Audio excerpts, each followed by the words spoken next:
আচ্ছা, আপনি কি কোনো কিছু শুরু করেছেন? একটা কথা মনে রাখবেন যে আপনি কোনো কিছু করার চেষ্টা করছেন বা কোনো কিছুতে আপনাকে নিজেকে দাঁড় করানোর চেষ্টা করছেন। মনে রাখবেন যে আপনার যেটা করতে ভালো লাগে ওইটাই আপনি শুরু করবেন।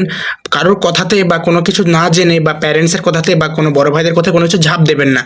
আপনার কোনটা করতে ভালো লাগে সেটাই আপনি করার চেষ্টা করবেন, তাহলে আপনি খুব দ্রুত এগিয়ে যাবেন। কারণ ওইটা আপনার প্যাশন। প্যাশন হলো এমন একটা বিষয় যেটার প্রতি আমাদের একটা আগ্রহ রয়েছে, আমাদের ভালো লাগা রয়েছে, যেটাতে আমাদের করতে, জানতে এবং বলতে যেকোনো কিছু করতে ওটার মানে এটা যেকোনো কিছু হতে পারে। ক্রিকেট ধরুন, আপনার ক্রিকেট ভালো লাগে, ক্রিকেট খেলা দেখতে, ক্রিকেট খেলা উপভোগ করতে, ক্রিকেট খেলা সম্পর্কে জানতে, ক্রিকেট খেলা সম্পর্কে শুনতে, সেটা বুঝতে, যে কোনো কিছু আপনার ক্রিকেট সম্পর্কে ভালো লাগে। কোনো একটা স্কিল রয়েছে, এটা ডান্স হতে পারে, যে কোনো স্পোর্টস হতে পারে, কোনো একটা স্পেসিফিক স্কিল হতে পারে, ডিজাইন হতে পারে, যে কোনো কিছু টেকনিক্যাল কোনো কিছু হতে পারে, যে বিষয়ে আপনার আগ্রহ রয়েছে ভেতর থেকে, যে আপনার এগুলো করতে ভালো লাগে। আপনি নিজের মধ্যে এটাকে এক্সপ্লোর করতে পারেন যে হ্যাঁ, আমি এটা অনুভব করি, আমার এটাগুলো করতে ভালো লাগে।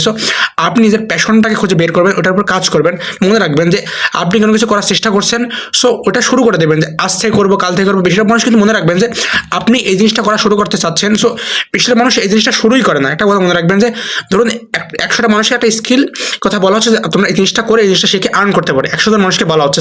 এটা চান্স অনেক বেশি যে 60-70% মানুষ শুরুই করবে না, 60-70 জন মানুষ শুরুই করবে না, লাস্টে 30 জন মানুষ শুরু করবে। ধরুন 30 জন মানুষ শুরু করবে, নর্মালি 60-70 মানুষ শুরুই করে না, তারা করবে এমন এটা প্রসেসিং চলছে, পেন্ডিং চলছে, বাট তারা জিনিসটা শুরু করবে না।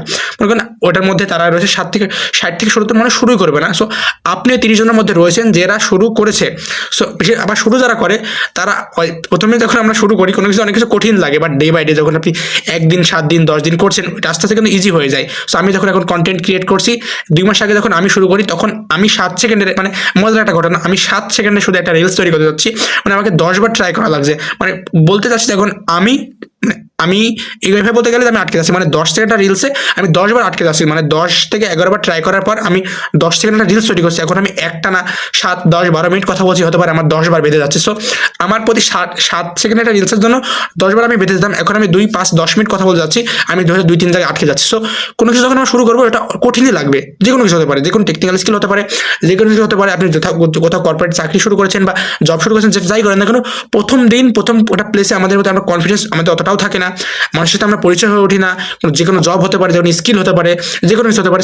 প্রথম দিনগুলোতে আমাদের জিনিসটা কঠিনই লাগবে। বাট ডে বাই ডে আমরা জিনিসটাগুলোর সাথে এখন ফ্যামিলিয়ার হতে থাকবো, ওদের সাথে পরিচিত হতে থাকবো, ওটা শেখা শুরু করবো, কিছু সময় স্পেন্ড করবো, 15 দিন, 1 মাস, 2 মাস পর দেখবেন আপনার জিনিসটা ভালো লাগছে, আপনার সাথে রিলেটেড আপনি হয়ে গেছেন, আপনি ফ্যামিলিয়ার হয়ে গেছেন, জিনিসটা আস্তে ইজি হতে থাকবে। বাট আপনি চেষ্টা করবেন কোনো কিছু শুরু করার। বেশিরভাগ মানুষ কিন্তু শুরু করে না, শুরু করে লেগে থাকার। নিজেকে অন্য লাইফের সাথে কম্পেয়ার করবেন না, হ্যাঁ এই বয়সে এটা করে ফেলেছে, আমার এখন হবে কিনা। আপনার লাইফটা শুধুই আমার। আপনি চাইলে যে কোনো ভাবে শুরু করতে পারেন, নিজের প্রতি কাজ করবেন, অন্য কিছু ভাবার দরকার নেই।